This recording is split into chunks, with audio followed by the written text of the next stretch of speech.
Hi, my name is Connor. I'm 22 years old, and I live in Austin, Texas. I'm a university student studying business administration, but there's something about me that might surprise you. I've struggled with English, even though I've been learning it for years. And not just speaking English, but thinking in English. You might wonder, Emma, aren't you in the US? Don't you speak English every day? Yes, I do. But speaking English and thinking in English are two very different things. Let me tell you my story. I grew up in a bilingual household. My parents are originally from Mexico, so Spanish was the first language I learned. At home, we spoke mostly Spanish, and even though I learned English in school, I always translated everything in my head before I spoke. If someone asked me, "How was your weekend?" my brain would first think in Spanish. Then I would translate it into English and say, "My weekend was good." It might seem like a small thing, but this habit made my English slow. Conversations felt exhausting. I always needed a few extra seconds to respond, and sometimes, by the time I was ready to say something, the topic had already changed. I realized that this habit was holding me back. If I wanted to speak fluently, I had to stop thinking in Spanish. I had to start thinking in English. But the first realization. The first time I noticed this problem was in my college classes. My professor would ask a question, and my classmates would answer quickly. I, on the other hand, would sit there translating in my head. I understood the question, but by the time I was ready to answer, someone else had already spoken. One day, my professor asked me a direct question in class. I panicked. I knew the answer, but my brain was busy translating. I could feel the eyes of my classmates on me. After a long pause, I finally answered. It wasn't terrible, but it wasn't natural either. After class, my friend Mia noticed my frustration. "Emma, you know English. What's stopping you?" she asked. "I always think in Spanish first," I admitted. She laughed. "That's your problem. You need to stop translating and start thinking in English." She was right. But how? Step 1. Surrounding myself with English. The first thing I did was change my environment. Even though I lived in the US, I realized I was still living in Spanish. My phone was in Spanish, my Netflix shows were mostly in Spanish, and even my grocery lists were in Spanish. So, I made a decision. I would switch everything to English. I changed my phone settings. I started watching shows in English without subtitles. I listened to English podcasts. I even set reminders in English on my phone. It felt strange at first, but my brain slowly started adjusting. Step 2. Speaking to myself in English. One day, I was walking home from class and I decided to talk to myself in English, not out loud. I didn't want people to think I was crazy, but in my head. I started narrating my day. Instead of thinking, "Voy a hacer mi tarea cuando llegue a casa," I forced myself to think, "I'm going to do my homework when I get home." At first, I had to concentrate, but after a few days, it became easier. My brain started processing things in English naturally. Step 3. Thinking in simple sentences. Another problem I faced was that my Spanish thoughts were too complicated. I would try to translate them word for word, and it didn't always make sense in English. So, I started using simple English in my thoughts. For example, instead of thinking, espero que no llueva porque necesito ir a la tienda, I would think, I hope it doesn't rain later because I need to go to the store. Short, simple, director. Step 4. Describing what I see. One of the best exercises I did was describing things around me in English. When I was at a coffee shop, I would look around and think, the barista is making coffee. That man is reading a book. This coffee smells good. At first, it was slow, but over time, my brain started doing it automatically. Step 5. Talking without worrying about mistakes. One of the biggest things that slowed me down was my fear of making mistakes. Every time I spoke, I worried about my grammar. But then I remembered something my English professor told me. Native speakers make mistakes too. She was right.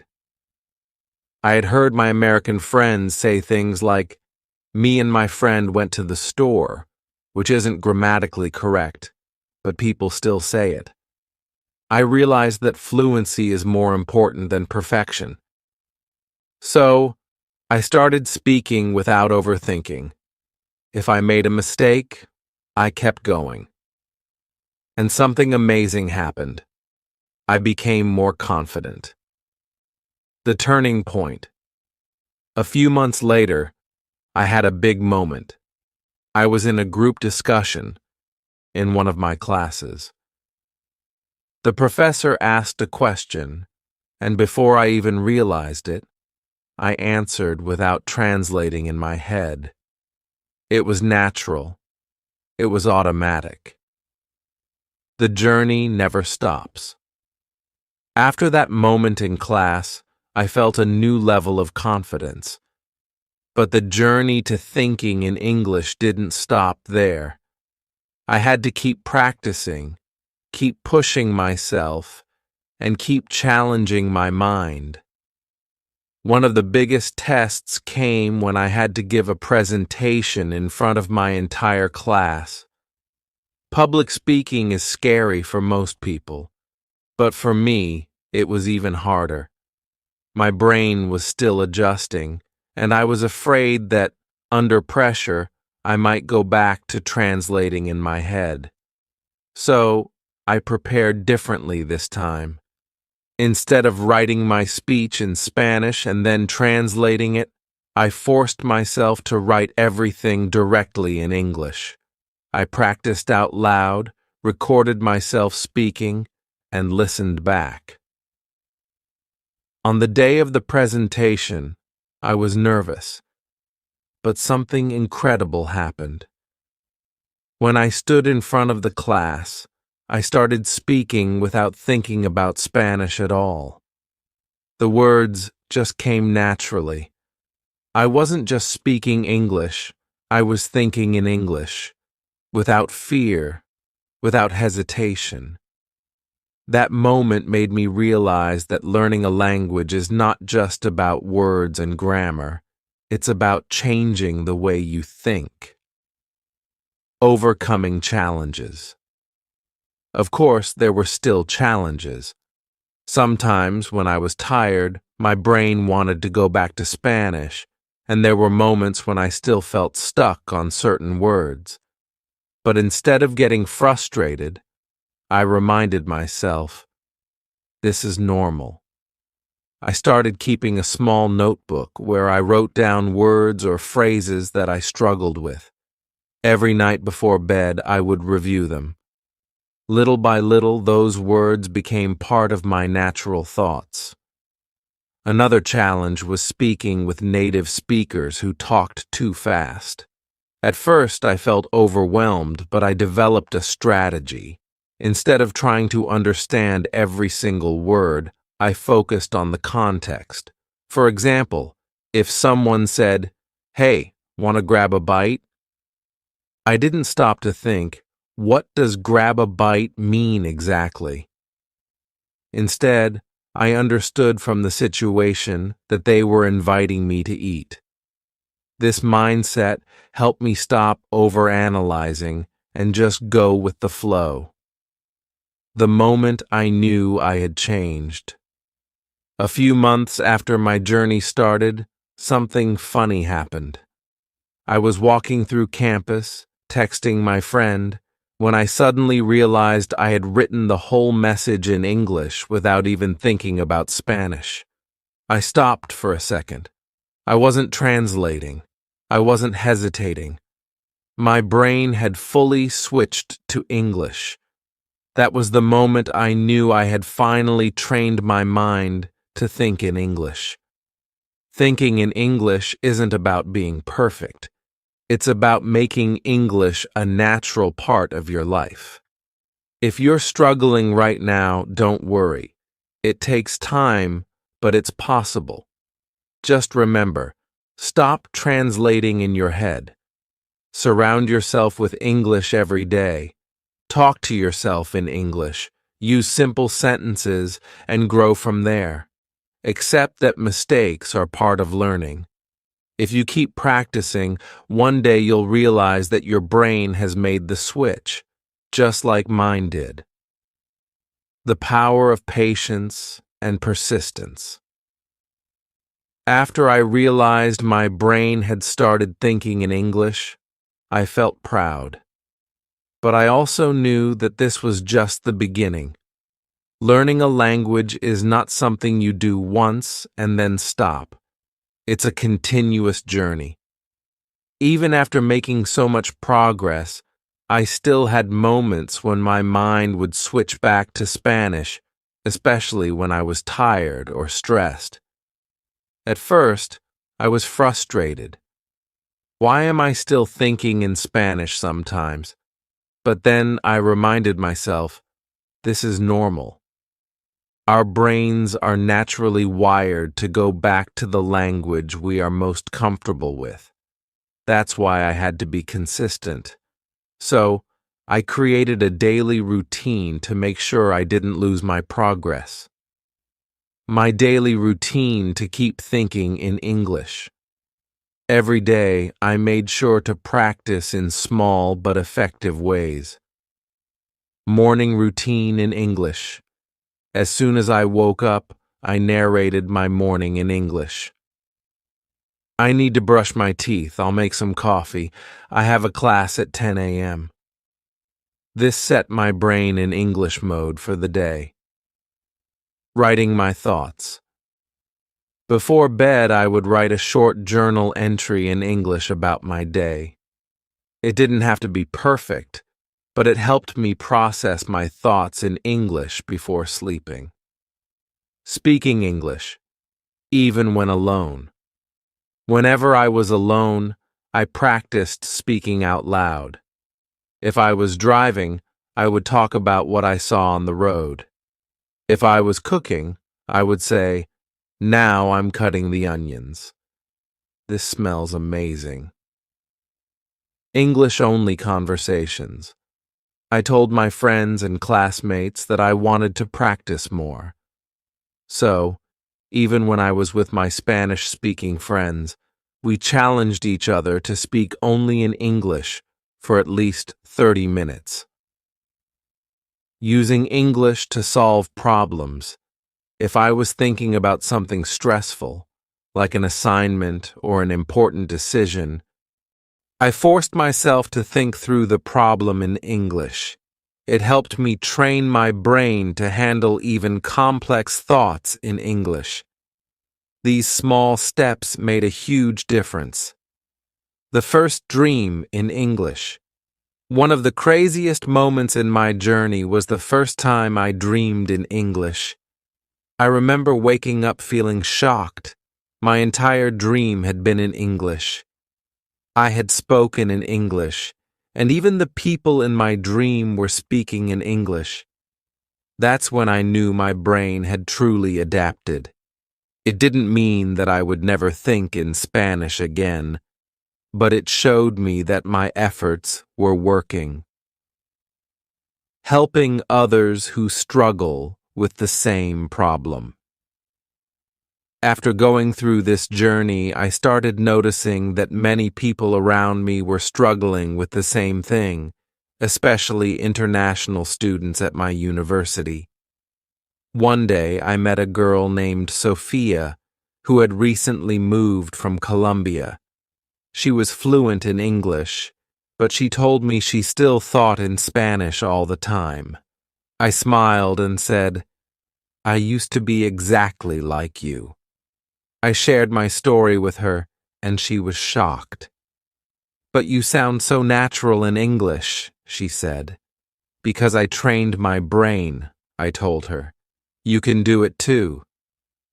She started following my daily routine, and after a few months, she told me, "Emma, I just realized I was thinking in English without even trying. That made me so happy because I knew how powerful this skill was." Over time, my daily routine of thinking in English evolved into something more profound, an integral part of who I was becoming. I began to notice that the language wasn't just a tool for conversation. It was reshaping my perspective on life. A new perspective. One brisk autumn morning, I found myself preparing for a group project meeting in one of my business classes. The room buzzed with excitement and ideas, and I felt ready to contribute in a way I hadn't before.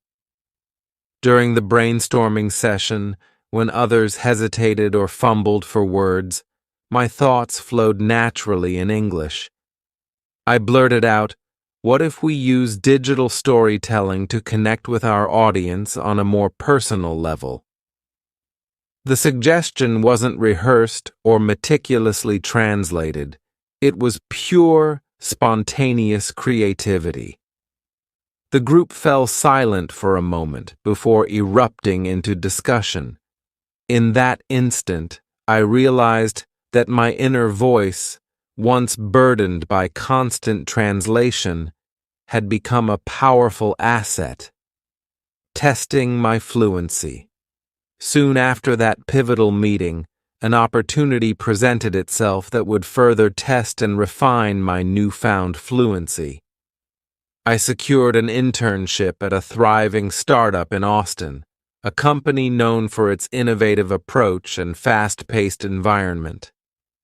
Walking into the office on my first day, I was both excited and nervous. I knew that, in the world of business, precision and quick thinking were essential, and I was determined to meet those expectations. The internship was a whirlwind of meetings, project deadlines, and impromptu brainstorming sessions. At one team meeting, while discussing strategies to revamp our marketing campaign, I encountered an unfamiliar business idiom. Instead of freezing up or mentally reverting to Spanish, I made a quiet promise to myself. I would ask for clarification later and learn from it. That evening, after a long day of absorbing new information, I sat at my desk researching the idiom. With each new term I learned, my confidence grew. I began to see that every challenge was an opportunity to enrich my vocabulary and deepen my understanding of the language. Campus life and growth. Beyond the office, my campus life provided endless chances to practice. I joined the English Language Club, where students from all over the world gathered to discuss literature, debate current events, and share their experiences learning English. These meetings became a highlight of my week. In the relaxed atmosphere of the club, I found that I could experiment with idiomatic expressions, ask questions without fear, and even laugh at my own mistakes. One evening, after a passionate debate about American literature, I sat on the campus lawn beneath a canopy of stars. I reflected on the years when I struggled to string together even a simple sentence.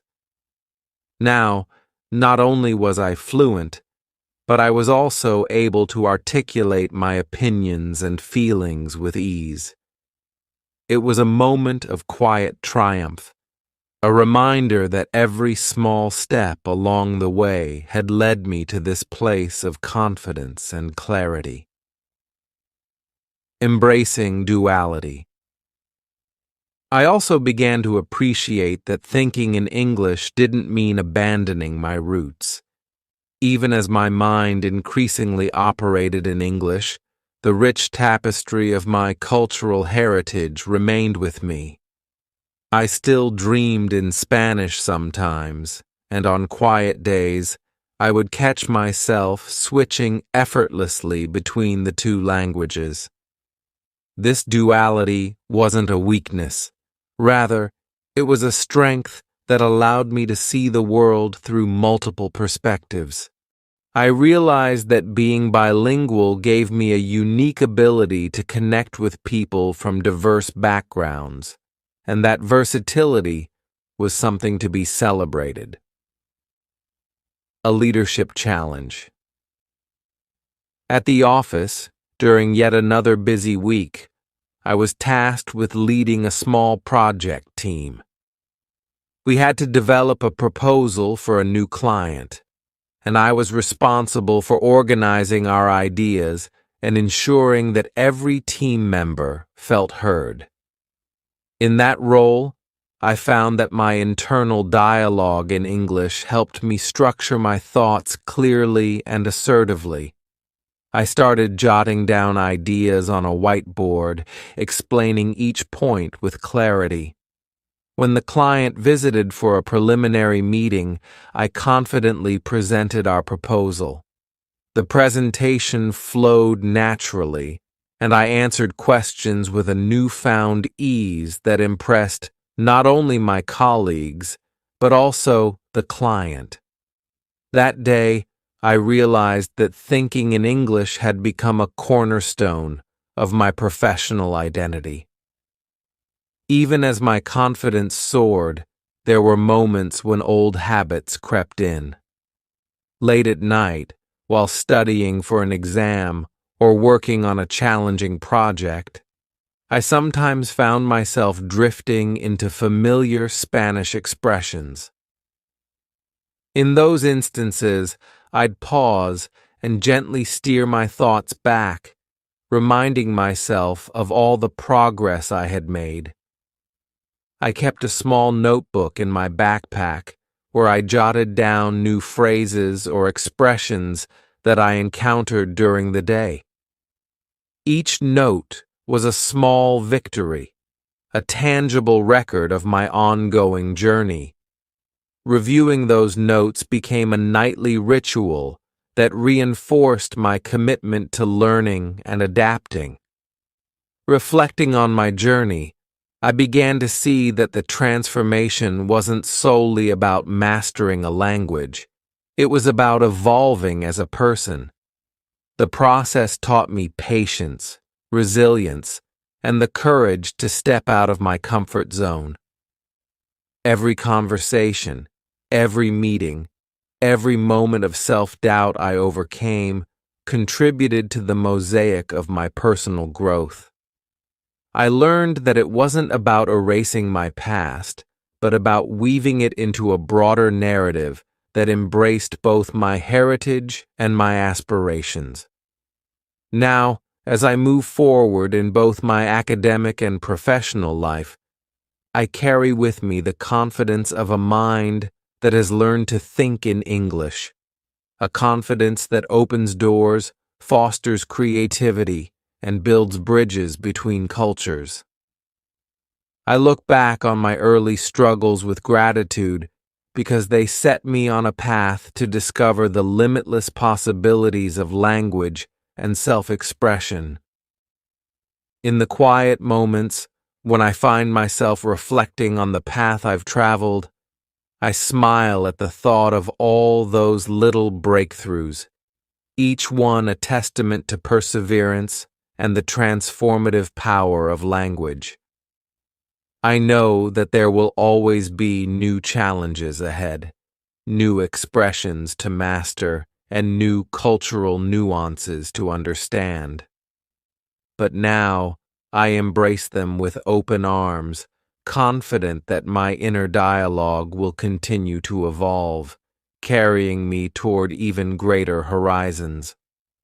My journey of thinking in English is a living story, one that continues with every new experience, every conversation, and every dream. As I forge ahead, I hope that my story inspires others to take that first brave step, to allow their thoughts to break free, and to discover the profound freedom that comes with truly thinking in a new language. One evening, as I walked home from my internship, I thought about how far I had come. The streets of Austin were alive with the hum of conversations, the scent of food trucks filling the air, and the distant sound of live music echoing from a nearby bar. It was a perfect representation of my own journey, vibrant, constantly changing, and full of new experiences.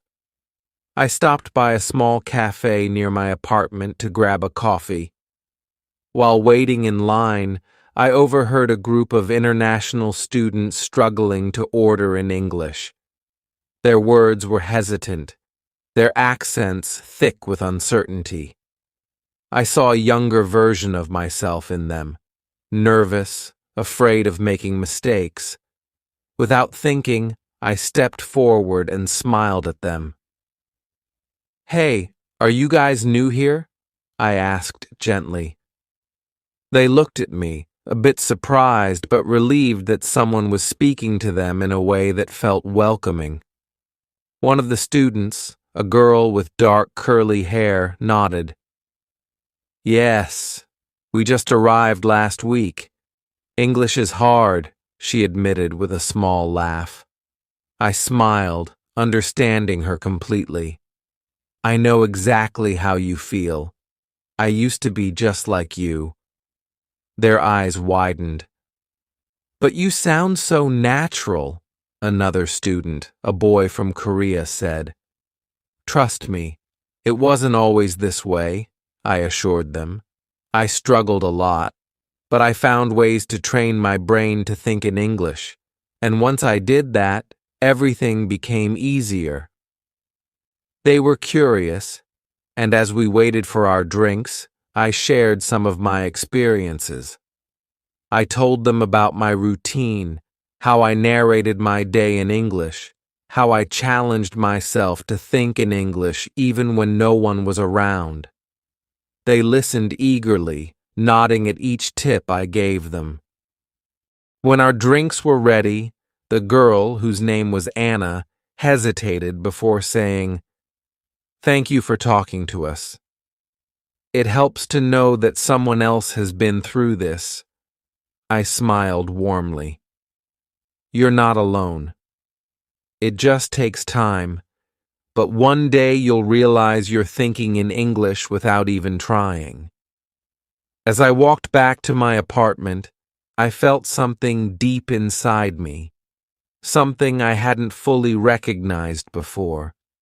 I had become the person I once wished for, the friend, the guide, the proof that it is possible to change the way you think. The unexpected test. A few months later, I was invited to a networking event for young professionals in Austin. It was an exciting opportunity to meet people in my field, but it was also a test of how far I had come. In the past, events like these would have terrified me. The thought of having to make small talk, introduce myself, and sound confident in English would have made me anxious. But this time, I walked into the event with my head held high. I introduced myself to different people, joined conversations effortlessly, and even cracked a joke or two. At one point, I met a senior manager from a well-known marketing firm. We talked about trends in digital media, and before I knew it, I was explaining my ideas with passion and confidence. He listened intently and then said, "Emma, you have great insight. Have you ever thought about applying for a position at our company?" For a moment, I was speechless. Was this really happening? I smiled and said, "I would love to." That night, as I walked home, I felt something power. Thinking in English wasn't just about language anymore. It had become a part of who I was.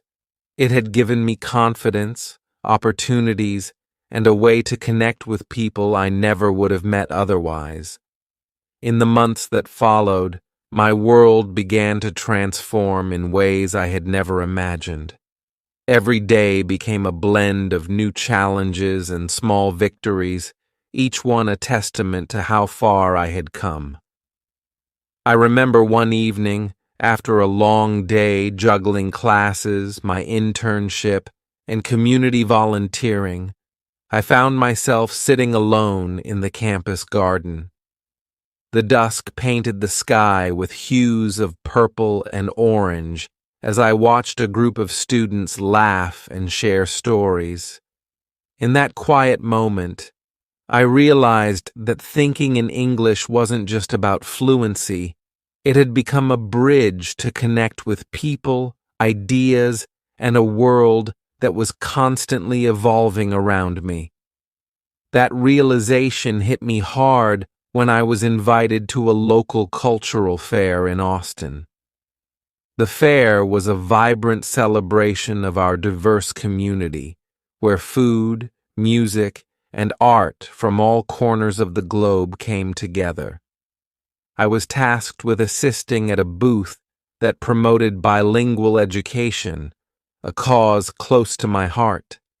There, I worked alongside Carlos, a passionate educator from El Paso, and Jennifer, a dynamic community organizer who had dedicated her life to empowering immigrant families.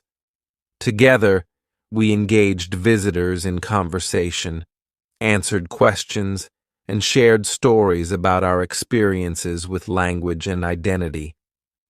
One conversation in particular stood out. A nervous young man named Daniel, who had recently moved from Honduras, approached our booth. His eyes were filled with a mix of hope and anxiety as he explained in broken English that he wanted to improve his language skills to secure a better job. I recognized that familiar feeling of uncertainty from my own early days. I knelt beside him and said, "Daniel, every new word you learn is a step forward.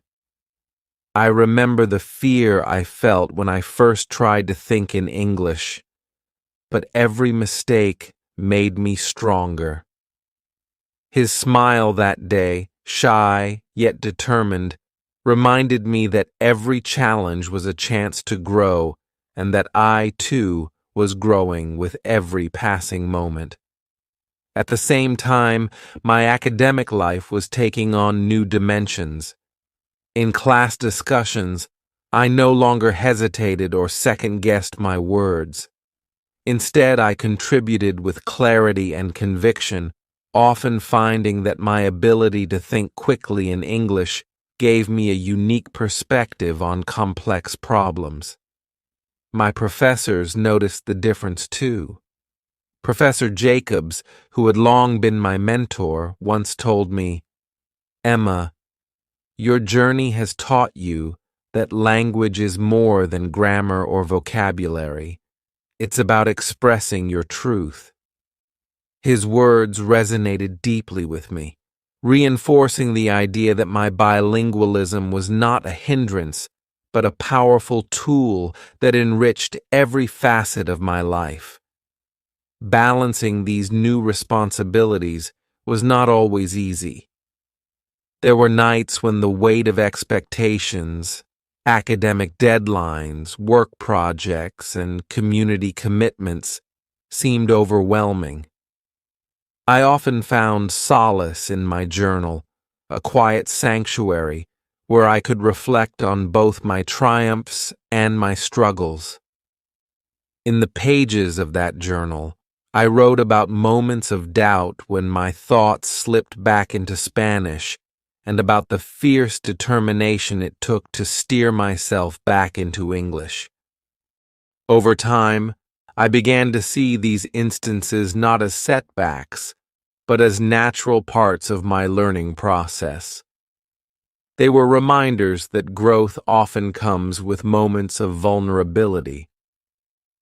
One crisp winter evening, as the campus lay under a blanket of soft snow, I attended a special event at the community center where I volunteered. The event was designed for new immigrants to practice English in a friendly, low-pressure environment. Among the attendees was Lucia, a bright and spirited woman from Peru, who struggled with confidence in her spoken English despite her wealth of ideas. I shared my own story with her, the countless hours of self-talk, the fears of mispronunciation, and the eventual breakthrough that taught me to embrace imperfection.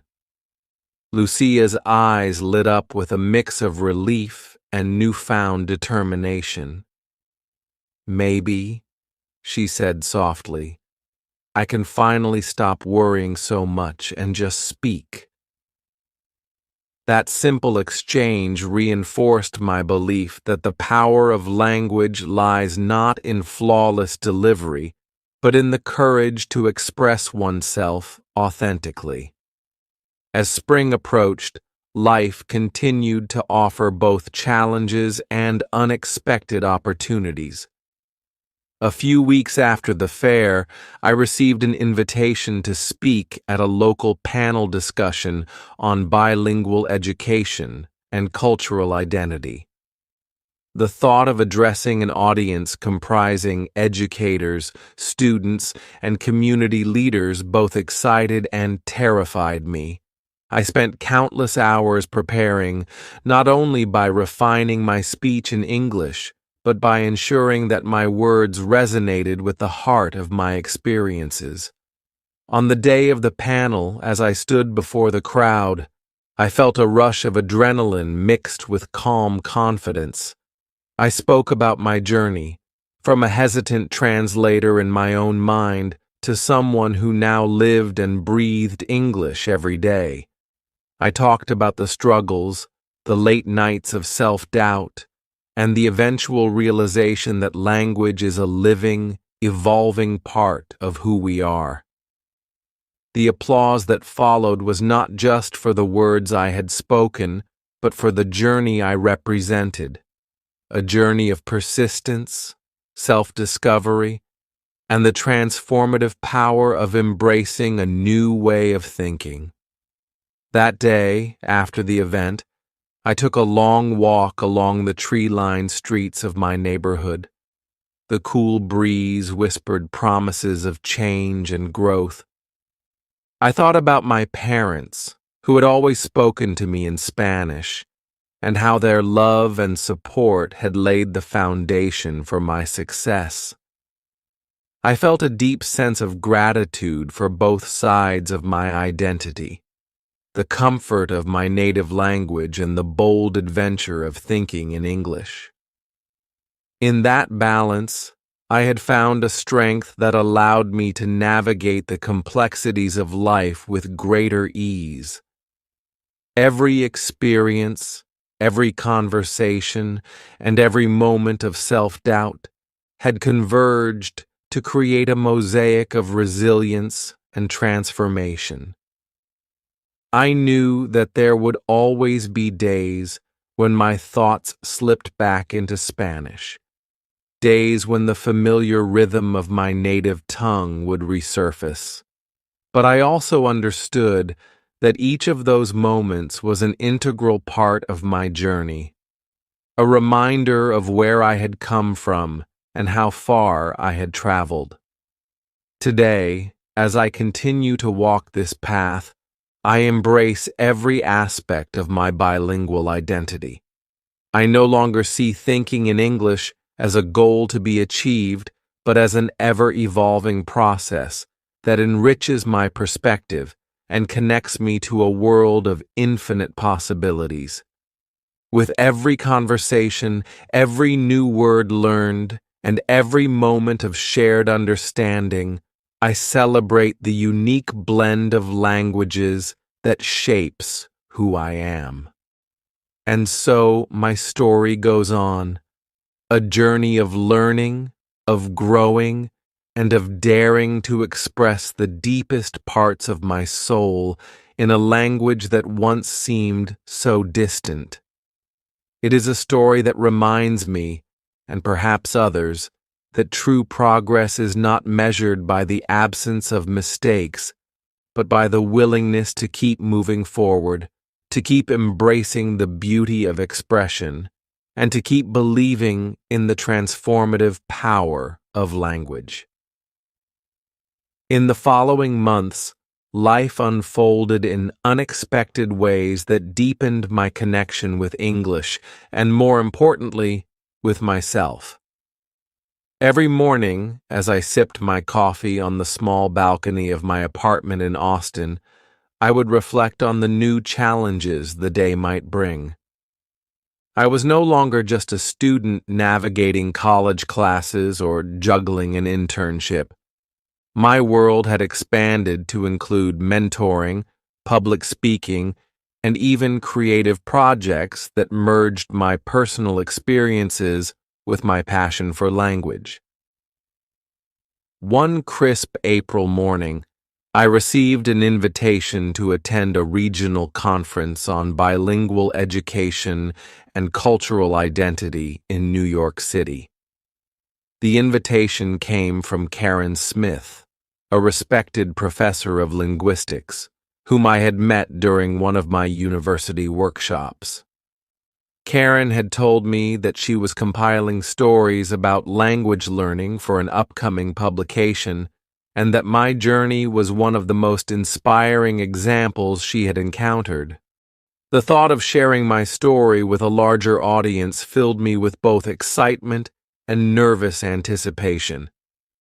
When the day of the conference arrived, I found myself stepping into a grand auditorium, buzzing with the energy of educators, students, and professionals from across the country. The diversity in the room was palpable. People from every corner of the United States, all united by their passion for languages and cultural exchange. As I took my seat, I couldn't help but notice a mix of familiar and new faces.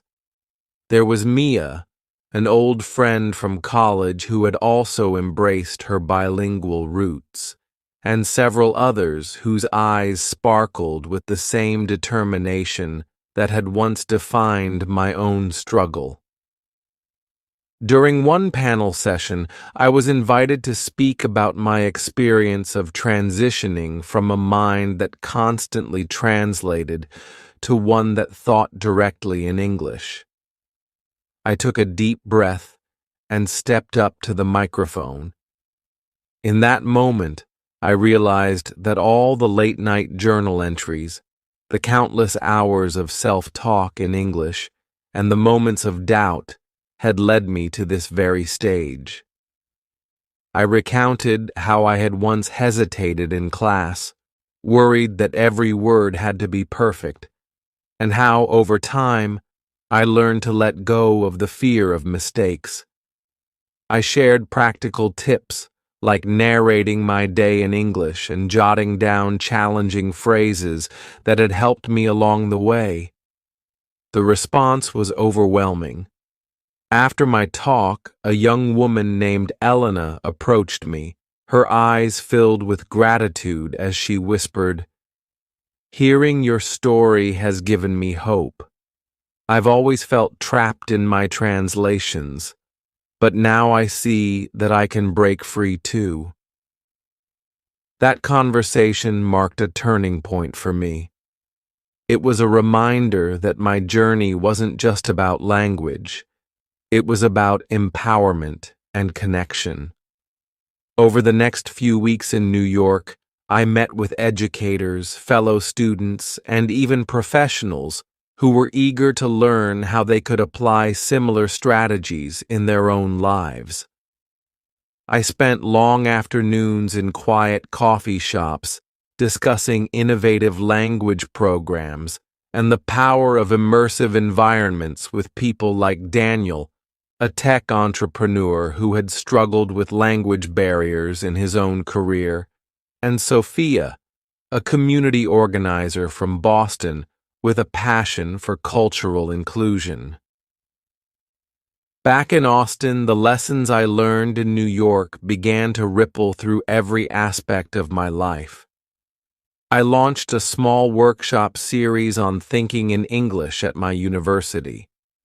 The sessions were intimate, held in a bright classroom lined with inspirational posters and a whiteboard filled with notes in neat handwriting.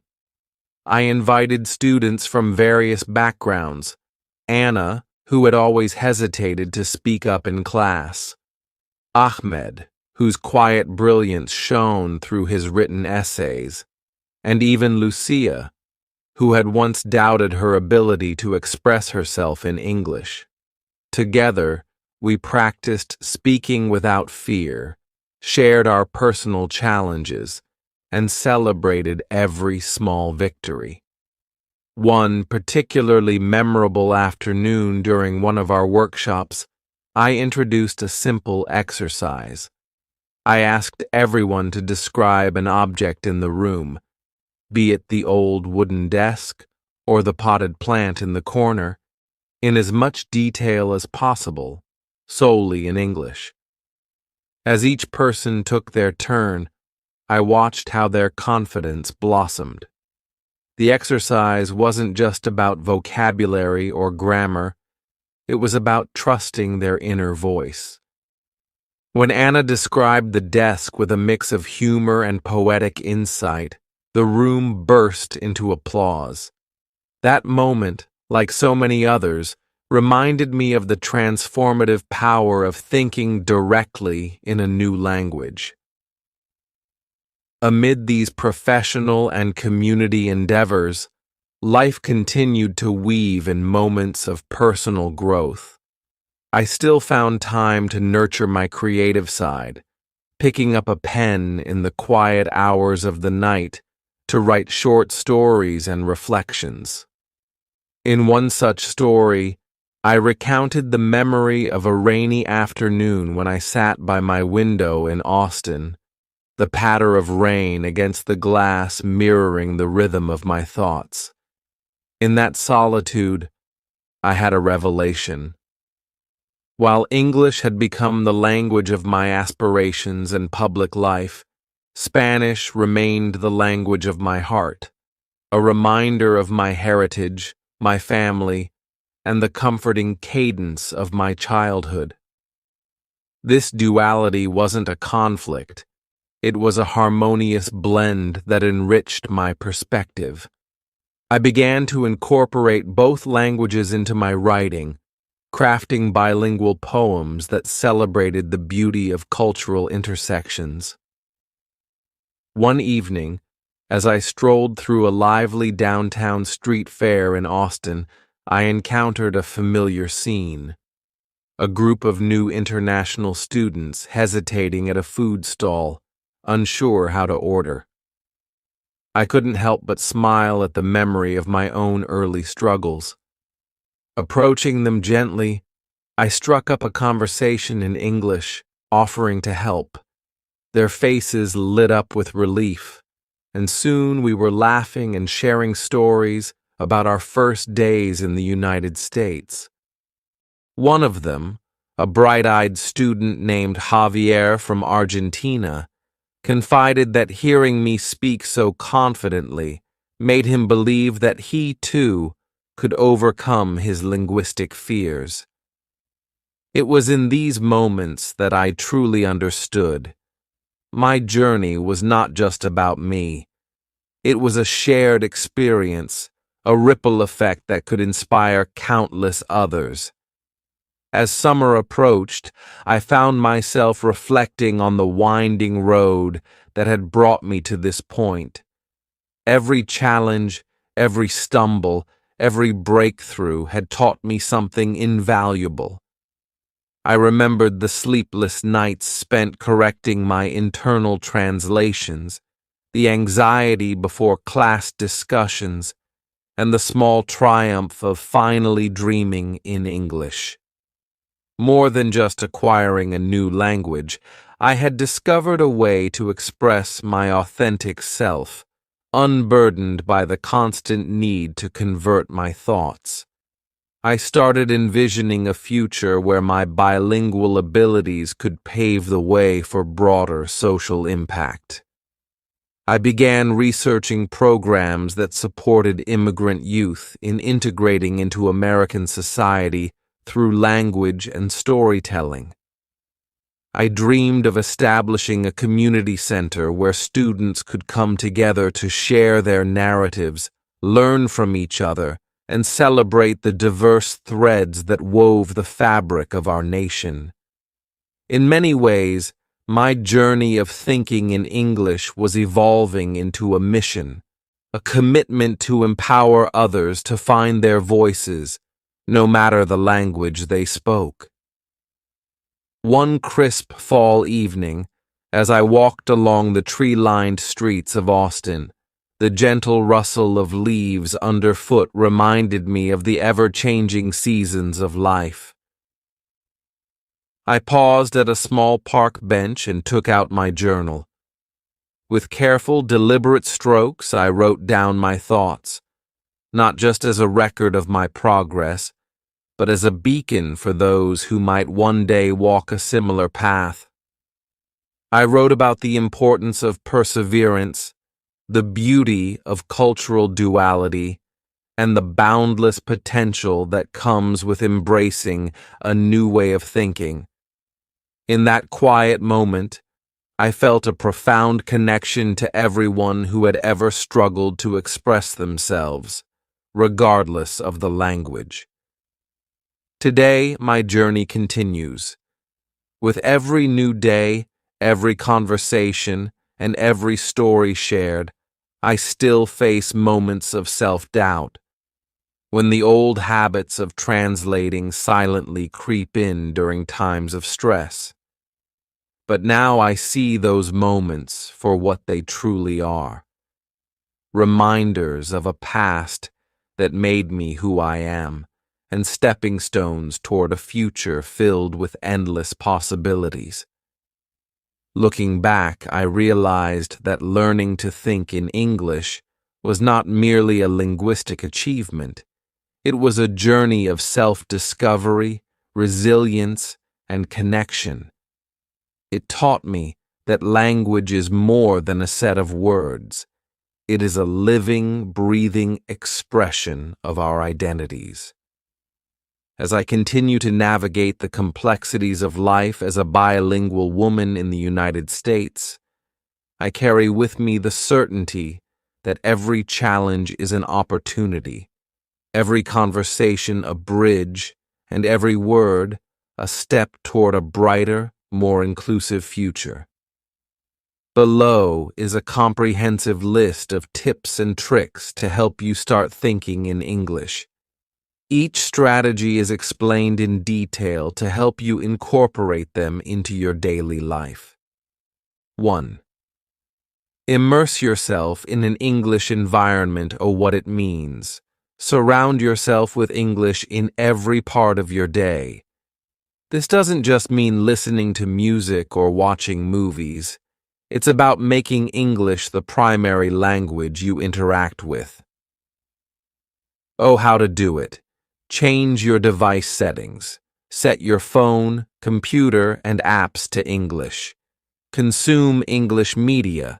Watch TV shows, movies, or YouTube channels in English. Listen to English podcasts and radio stations. Follow social media in English.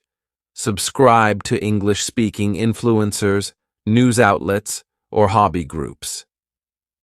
Oh, why it works. Constant exposure trains your brain to process information in English, gradually reducing the habit of translating from your native language. 2. Practice self-talk and internal narration of what it means. Instead of translating your thoughts from your native language, start narrating your day-to-day activities in English. Oh, how to do it. Daily narration. As you perform routine tasks like making breakfast or commuting, describe what you're doing in English in your head. For example, I'm boiling water for coffee, or I need to check my schedule for today. Verbal practice. Occasionally speak out loud to reinforce your thoughts in English. When you're alone, it might feel odd at first, but saying things aloud helps internalize the language. Why it works. Self-talk creates a direct link between your thoughts and English, bypassing the need for translation and making your speech more fluid and spontaneous. 3. Keep an English journal. What it means. Writing down your thoughts in English daily helps reinforce new vocabulary and sentence structures. How to do it. Daily entries. Dedicate a few minutes each day to write about your experiences, thoughts, or even reflections on what you learned. Reflect on progress. Look back at your earlier entries to see how far you've come and note areas for improvement. Why it works. Journaling in English forces you to form sentences directly, boosting your confidence in structuring ideas without the need to translate. 4. Read extensively in English. What it means.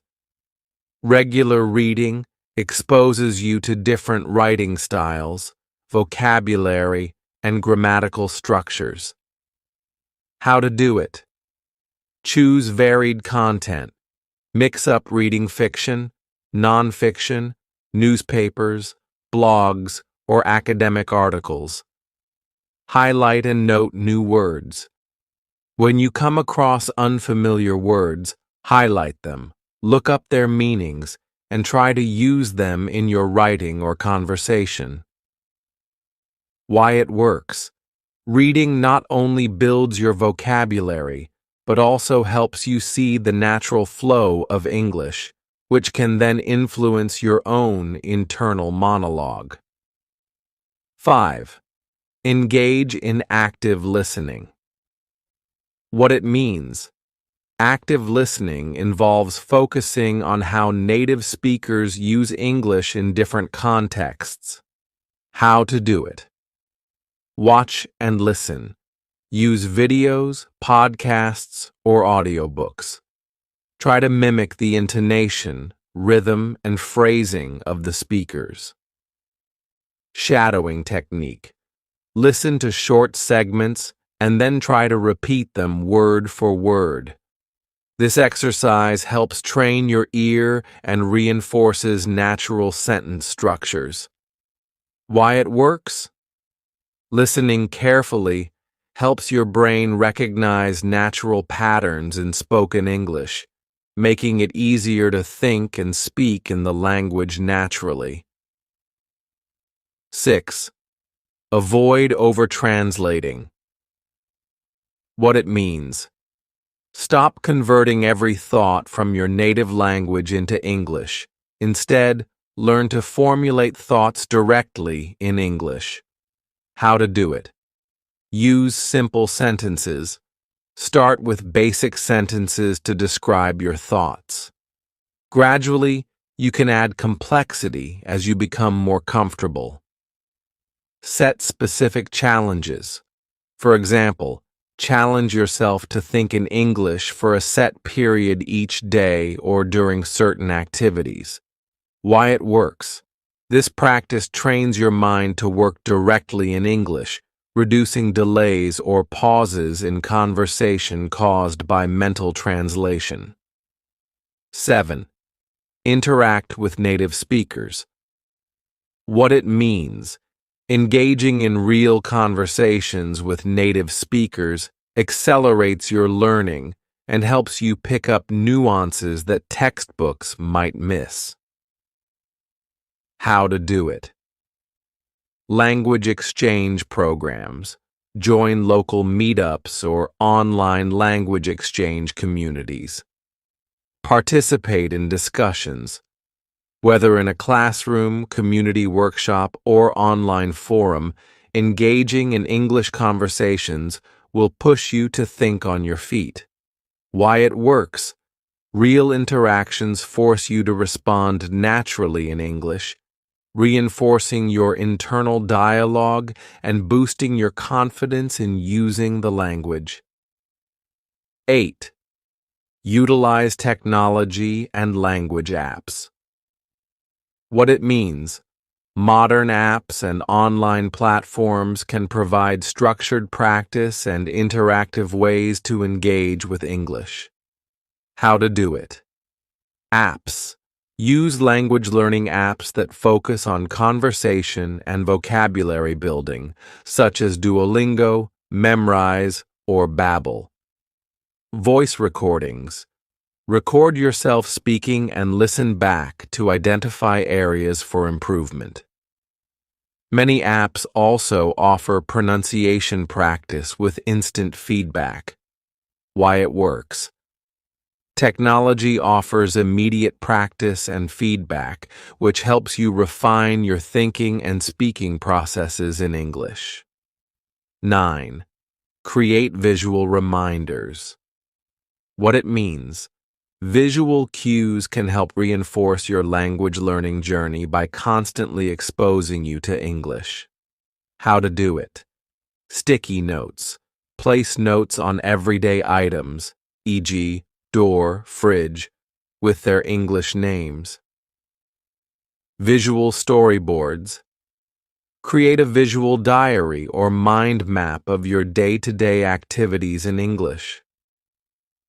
Why it works. Visual aids help cement the connection between objects and their English names, which over time leads to quicker recall without translating. 10. Join groups and workshops. What it means. Being part of a community that practices English can provide both motivation and a safe space to make mistakes. How to do it. Join a language club. Participate in local or online groups that focus on practicing English. Attend workshops. Look for workshops or seminars that focus on public speaking, creative writing, or conversational English. Why it works. The social element of learning makes the process more enjoyable and engaging. Peer feedback and shared experiences can inspire you to continue practicing. And time blocks. What it means. Establish specific times or areas where you commit solely to using English.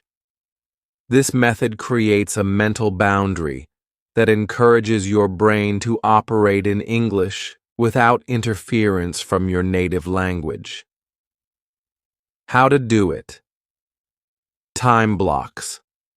Decide on a daily period, like 30 minutes or an hour, during which you only think, speak, or write in English. Use this time to tackle routine tasks, self-talk, or even challenge yourself with creative writing. Physical zones. Set up a particular spot in your home, such as a desk or a reading nook, as your English zone. Place English books, magazines, and even sticky notes with English labels in that area. Digital immersion. Disable language options on your devices during these periods, forcing yourself to use English for online browsing, emails, or apps. Why it works. Creating clear boundaries helps your brain switch gears. Over time, these periods of immersion strengthen your ability to think in English naturally, even outside the designated zones. 5. Interactive technology and gamification. What it means. Leverage modern technology to add an interactive and fun element to your language learning. Gamified tools provide instant feedback and reward progress, keeping you motivated. How to do it. Language apps. Beyond basic vocabulary drills, apps like Anki for flashcards, Tandem, or HelloTalk for conversational practice can simulate real-life interactions and scenarios. Online games. Engage in English-based games, be it word puzzles, trivia, or interactive story apps that challenge you to think and respond quickly in English. Voice-activated assistants. Use Siri, Alexa, or Google Assistant to practice your English. Ask them questions, have short conversations, or even set daily challenges where you interact only in English. Why it works. Interactive platforms transform language practice into an engaging activity. They also help you overcome the fear of failure by creating a playful, low-pressure environment to experiment with new vocabulary and sentence structures. 6. Deliberate practice through creative writing. What it means. Writing creatively in English pushes your brain to form new connections and express ideas without the fallback of your native language. How to do it. Short stories and poems. Set a goal to write a short story or poem each week in English. Let your imagination run wild without worrying too much about perfect grammar initially. Focus on expression. Writing prompts. Use online writing prompts or language learning forums that provide daily or weekly challenges. Peer feedback. Share your work with peers or join online writing communities to receive constructive feedback. Revising your work in English helps refine your internal thought process. Why it works. Creative writing forces you to think in abstract terms and experiment with language, fostering a deeper and more flexible command of English that goes beyond everyday conversation. 7. Mindfulness and reflection in English. What it means. Combine mindfulness techniques with your language practice to create a reflective space where you're fully present and using English to process your thoughts and emotions. How to do it. Meditative journaling. Instead of merely recounting your day, reflect on your emotions, challenges, and triumphs, all in English. This can include guided meditations where you verbalize your inner state. Affirmations. Create a list of positive affirmations in English, e.g., I am confident in my ability to communicate in English. Why it works. Mindfulness techniques allow you to connect deeply with the language while cultivating a positive mindset, making learning more enjoyable and meaningful.